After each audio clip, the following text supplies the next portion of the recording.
Let me ask you something personal. When was the last time you felt truly confident in your body's ability to perform? Not hopeful, not crossing your fingers, actually confident. If you're over 60 and that question made you pause, you're not alone. And more importantly, you're not broken.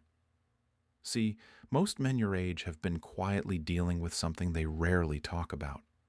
Maybe it's the softer erections. Maybe it's the longer time it takes to get there. Maybe it's looking down and noticing things aren't quite what they used to be. And somewhere along the way, you started believing this is just what happens. This is just getting old. But what if I told you that a significant portion of what you're experiencing isn't permanent decline? What if the changes you've noticed are largely reversible restrictions, not irreversible damage? I'm Dr. Stephen, and today we're going to explore something that might surprise you. We're going to talk about natural approaches to improving erectile function after 60, including a household item that's been generating a lot of interest lately: ordinary baking soda. Now, before you dismiss this as another internet miracle cure, stick with me, because what I'm going to share with you today is grounded in vascular physiology, backed by research, and has been observed in clinical settings. This isn't magic. This is biology. By the end of this video, you're going to understand exactly why erectile issues happen after 60, what's actually going on inside your body at the cellular level, and most importantly, what you can do about it starting today. Let's begin with the truth that nobody wants to talk about. If you're experiencing changes in your erectile function, you've probably been told some version of the same story. You're getting older. It's natural. Maybe try a pill. And that's where the conversation ends. But that explanation misses something crucial. It misses the why. And when you understand the why, you gain the power to actually do something about it. So let's talk about what's really happening inside your body after 60. Your erectile function depends on one thing more than anything else: blood flow. An erection is fundamentally a hydraulic event.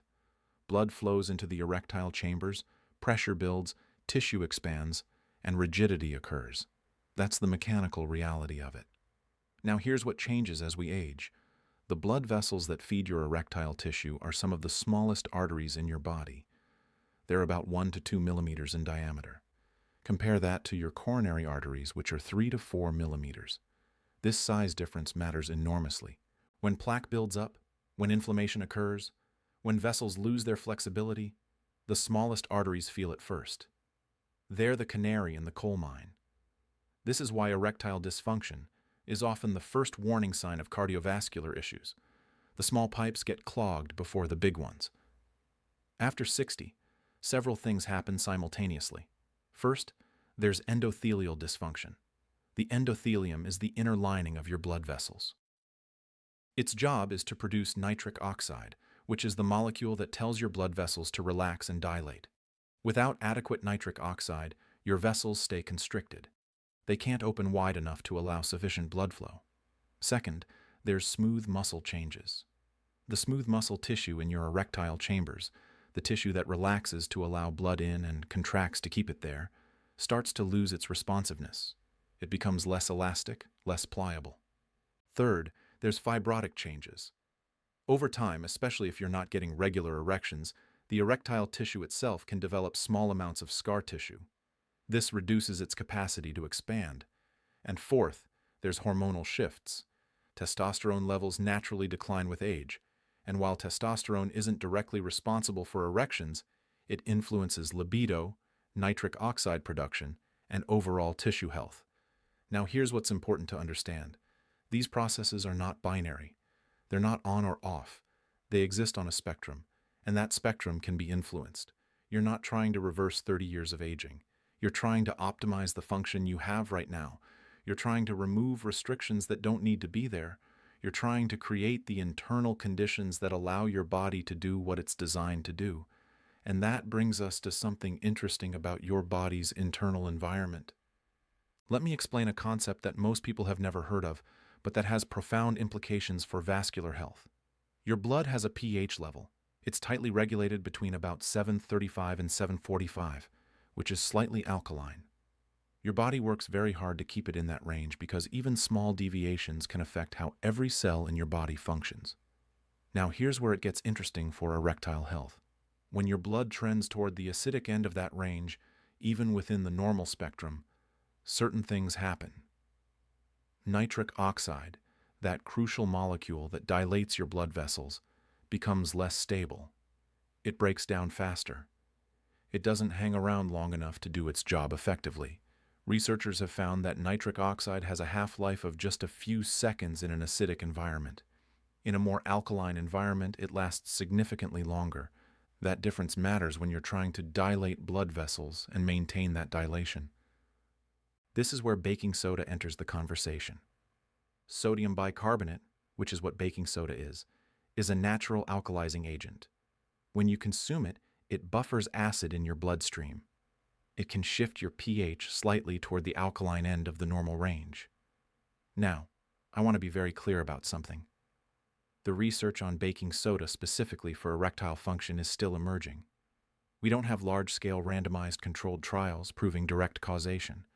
What we do have is a solid understanding of the underlying mechanisms and observational evidence from clinical practice. The theory works like this. By creating a more alkaline internal environment, you potentially extend the functional life of nitric oxide. You allow your blood vessels to dilate more effectively and stay dilated longer. You improve the conditions under which your cardiovascular system operates. Think of it like this. Imagine you're trying to fill a balloon through a straw. Now imagine the straw keeps getting pinched closed. You can blow harder, but if the straw keeps closing, you're never going to fill that balloon properly. Alkalinity may help keep that straw open longer. But here's what I need you to understand. Baking soda isn't a magic pill. It's one piece of a much larger puzzle.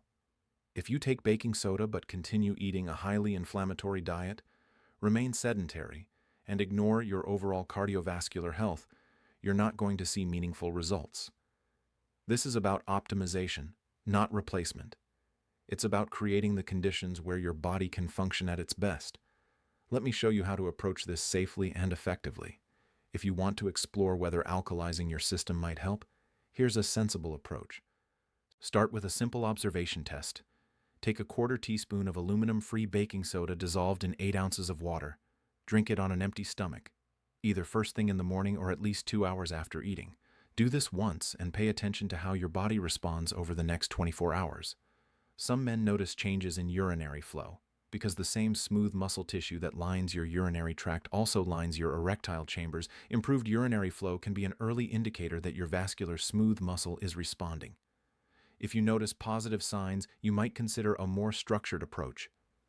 For the first week, focus on taking that same 1/4 teaspoon of baking soda in water each morning, 30 minutes before eating anything. This helps establish a more alkaline baseline in your system. After the first week, if you're using nitric oxide supporting supplements like L-citrulline or L-arginine, time them about 30 minutes after your bicarbonate drink.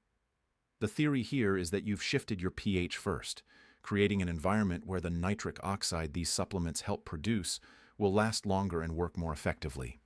Now, critically important safety information. Do not do this if you have high blood pressure or are on blood pressure medication without talking to your doctor first. Baking soda is high in sodium, and excess sodium can raise blood pressure.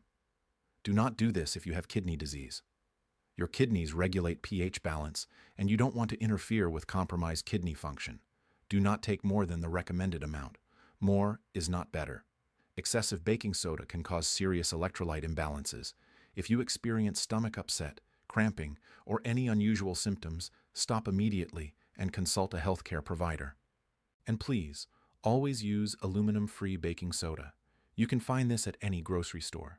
Bob's Red Mill and certain Arm and Hammer products are labeled aluminum-free. This is a gentle approach to supporting your body's chemistry. It is not a substitute for medical care. If you have significant erectile dysfunction, please see a urologist for proper evaluation. Now let's talk about the bigger picture, because baking soda is really just one small tool in a much larger toolkit. The most effective approach to improving erectile function naturally involves addressing the fundamental drivers of vascular health. And that means looking at how you eat, how you move, how you sleep, and how you manage stress. Let's start with food. Your diet has a profound impact on your blood vessels.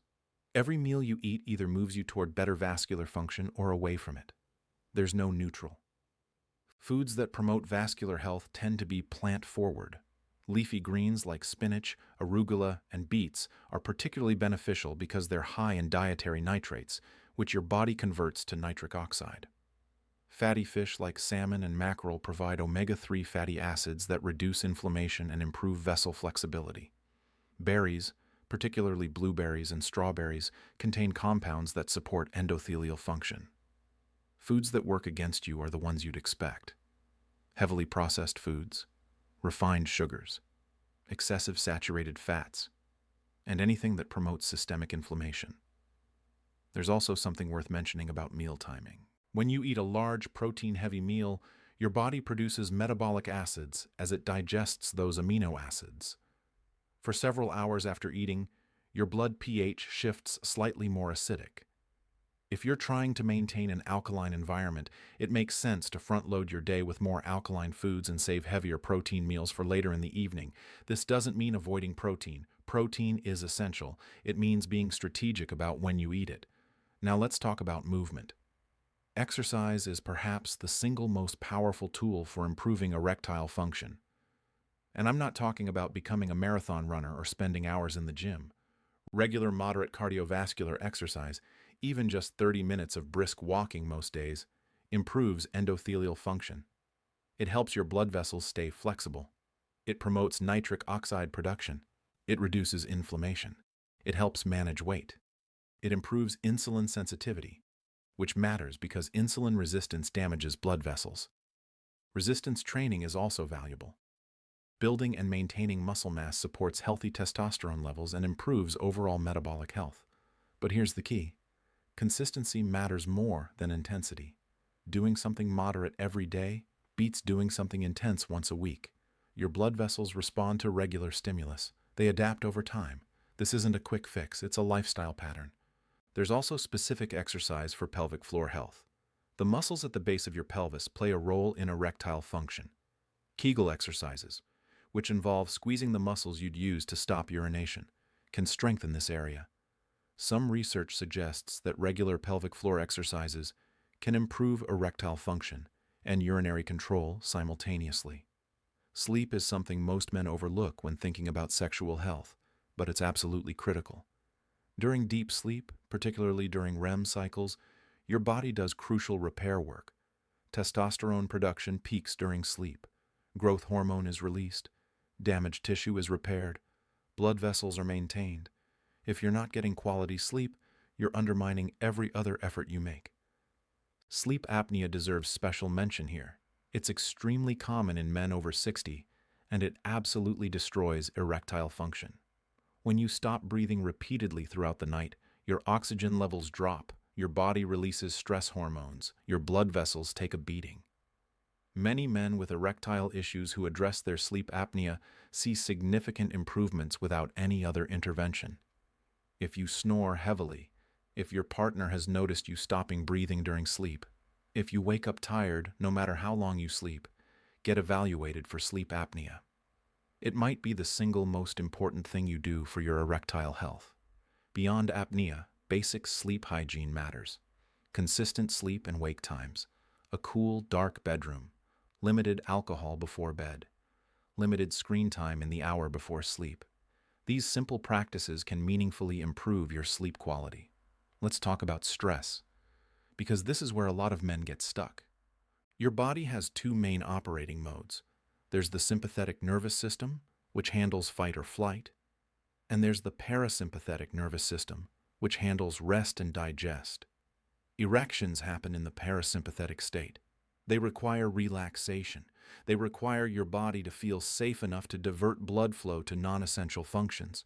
When you're stressed, when cortisol is elevated, when your body is in low-level fight or flight mode, blood gets directed to your muscles, your heart, your brain. It gets directed away from your digestive system and away from your reproductive system. Chronic stress is chronic vascular constriction. Here's where it gets even more problematic. When you experience erectile difficulties, you naturally become anxious about it happening again. You carry that anxiety into intimate situations. And that anxiety, that mental stress, triggers exactly the physiological state that prevents erections. It becomes a self-reinforcing cycle. The physical problem creates psychological stress, which worsens the physical problem, which increases the psychological stress. Breaking this cycle requires addressing both sides. On the physical side, that's what we've been discussing: optimizing your cardiovascular health, managing your pH, supporting nitric oxide production. On the psychological side, it helps to understand that inconsistency is normal. It helps to communicate openly with your partner. It helps to remove the pressure of performance and focus instead on connection and pleasure. It helps to know that occasional difficulties don't define you or predict the future. Some men benefit from working with a therapist who specializes in sexual health. There's no shame in that. Your mind and body are connected, and addressing one while ignoring the other only gets you halfway there. Let me give you some additional tools that can support your journey. Supplementation can play a supporting role, though I want to be clear that supplements are exactly that: supplemental. They're not replacements for the fundamentals we've discussed. L-citrulline is one of the most well-researched supplements for erectile support. Your body converts it to L-arginine, which is then used to produce nitric oxide. Many men find citrulline more effective than arginine directly because it survives digestion better and provides a more sustained effect. A typical dose is 500 milligrams to 1 gram daily. Beetroot powder is another option. Beets are naturally high in dietary nitrates. Taking beetroot powder in the afternoon, when your system is in an alkaline state from your morning practices, may enhance nitric oxide production. Vitamin D matters more than most people realize. Vitamin D deficiency is associated with endothelial dysfunction and lower testosterone levels. If you're not getting regular sun exposure, and most people aren't, consider having your levels tested and supplementing if needed. Zinc is essential for testosterone production. Many men over 60 have suboptimal zinc levels, particularly if they're on certain medications or have digestive issues that impair absorption. Omega-3 fatty acids, either from fish oil or algae-based supplements, support vascular health and reduce inflammation. But please, don't go out and buy a shopping cart full of supplements expecting them to solve everything. Start with 1 or 2. Give them adequate time to work, typically at least 4 to 6 weeks, and see how your body responds before adding more. I want to talk about realistic expectations, because this is crucial for maintaining motivation. If you implement the approaches we've discussed, here's a reasonable timeline for what you might experience. In the first week or 2, you might notice changes in energy levels, sleep quality, or urinary flow. These are early indicators that your body is responding to the changes you're making. By week 2 to 4, some men start noticing improvements in morning erections. Even if they're not full or firm, the return of morning erections is a positive sign. It means your vascular system is recovering its natural function. By week 4 to 8, improvements in erectile firmness and response time often become apparent. The time from arousal to erection shortens. The quality of erections improves. By 2 to 3 months, many men report feeling like they've reached a new baseline. Their function has stabilized at a better level than where they started. But here's the important caveat. Everyone is different. Your starting point matters. Your consistency matters. Your genetics matter. Your overall health status matters. Some men see dramatic improvements quickly. Others see gradual improvements over longer periods. Some see modest improvements despite doing everything right because of underlying factors that need medical attention. The goal is progress, not perfection. The goal is feeling better than you do right now, not comparing yourself to some impossible standard. Now, let's address the elephant in the room. When should you see a doctor? Natural approaches are valuable, but they have limits. There are situations where you need professional medical evaluation. If you've had a sudden change in erectile function, especially if it came on quickly, see a doctor. This could indicate a cardiovascular event, a hormonal issue, or medication side effects. If you're not getting any erections at all, including morning erections, see a doctor. This suggests something more significant is going on. If you have symptoms of low testosterone, including fatigue, depression, loss of muscle mass, and low libido, along with erectile issues, get your levels tested. If you have risk factors for cardiovascular disease, including high blood pressure, high cholesterol, diabetes, or a family history of heart disease, your erectile issues might be an early warning sign that needs medical attention. If you've tried natural approaches consistently for 2 to 3 months without meaningful improvement, see a doctor. You might have an underlying condition that needs treatment. There's no conflict between natural optimization and medical treatment. They work together. Many men use natural approaches to reduce their need for medication or to enhance the effectiveness of medication they're already taking. The worst thing you can do is suffer in silence because you're embarrassed to bring this up with a doctor. Believe me, urologists and primary care physicians discuss this every single day. It's not awkward for them, and getting proper evaluation could reveal something important about your overall health.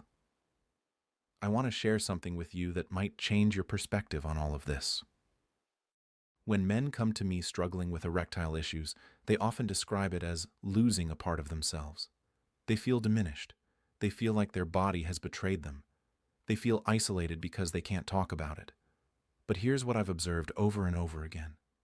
The men who make meaningful progress are the ones who shift their mindset from fighting against their bodies to working with them. They stop seeing erectile function as a test they're passing or failing, and start seeing it as feedback their body is giving them about overall health. Your body isn't betraying you, it's communicating with you. Those smaller arteries that affect erectile function first, they're an early warning system. They're telling you something about your cardiovascular health years before you might have a heart attack or stroke. That's actually a gift, if you choose to listen. The changes you make to improve erectile function, the dietary improvements, the exercise, the stress management, the sleep optimization, these don't just improve erections. They improve everything: energy, cognitive function, mood, longevity, quality of life. This isn't about chasing youth. This is about living well in the body you have right now. This is about showing up fully for your partner, for yourself, for the decades of life you still have ahead of you. So where do you go from here? Let me give you a simple starting point. Don't try to implement everything at once. That's a recipe for overwhelm and failure. Pick one thing from each category and start there. For your internal environment, try the morning baking soda protocol for 2 weeks and observe how your body responds. 1/4 teaspoon, aluminum-free, in 8 ounces of water, first thing in the morning. For nutrition, add 1 serving of leafy greens or beets to your daily diet. Just 1 serving. Make it easy. For movement, commit to 20 minutes of walking every day. Not 3 times a week, every day. Consistency matters more than intensity. For sleep, set a consistent bedtime and wake time, including weekends. Your body thrives on rhythm. For stress, find 5 minutes each day for deliberate relaxation. That could be deep breathing, meditation, sitting quietly, or whatever works for you. Just 5 minutes of telling your nervous system that it's safe to relax. That's it. That's your starting point. 5 simple, sustainable changes. After 2 weeks, assess how you feel. What's working? What needs adjustment? Then add or modify one element at a time. This is a marathon, not a sprint. The men who see lasting results are the ones who build sustainable habits, not the ones who go extreme for 2 weeks and then burn out. Before we wrap up, I want to speak directly to something that might be holding you back. Maybe you've tried things before that didn't work. Maybe you've spent money on supplements that promised miracles and delivered nothing. Maybe you've gotten cynical about the whole thing. I understand that. There's a lot of garbage information out there. There are a lot of people trying to sell you expensive solutions to problems they don't fully understand. What I've shared with you today isn't a miracle cure. It's biology. It's principles that have been understood for decades, applied in a practical way. It works with your body's natural systems, not against them. Will it work for everyone? No, nothing does. But for many men, optimizing the fundamentals, addressing vascular health, creating the right internal conditions, these approaches yield real, measurable improvements. You have nothing to lose by trying. The lifestyle changes we discussed, The dietary improvements, the exercise, the stress management, these will make you healthier regardless of their impact on erectile function. You win either way, and if you try these approaches and they don't work, you'll have much more useful information to bring to a doctor.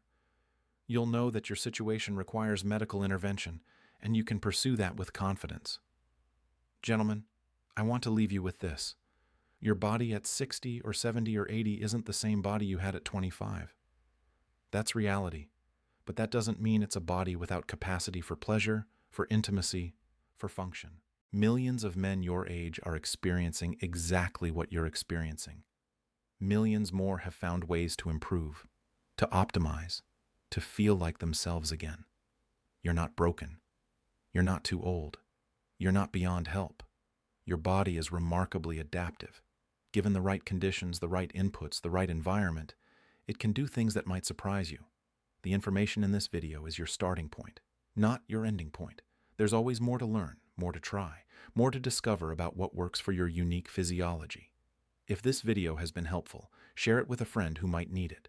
These conversations need to happen more openly. The more we talk about this, the less isolated men feel, and the more likely they are to take action. Leave a comment below, letting me know what you're going to try first. I read every comment, and your feedback helps me create content that actually serves you. This is Dr. Stephen. Thank you for spending this time with me today. Take care of yourselves, and I'll see you in the next video.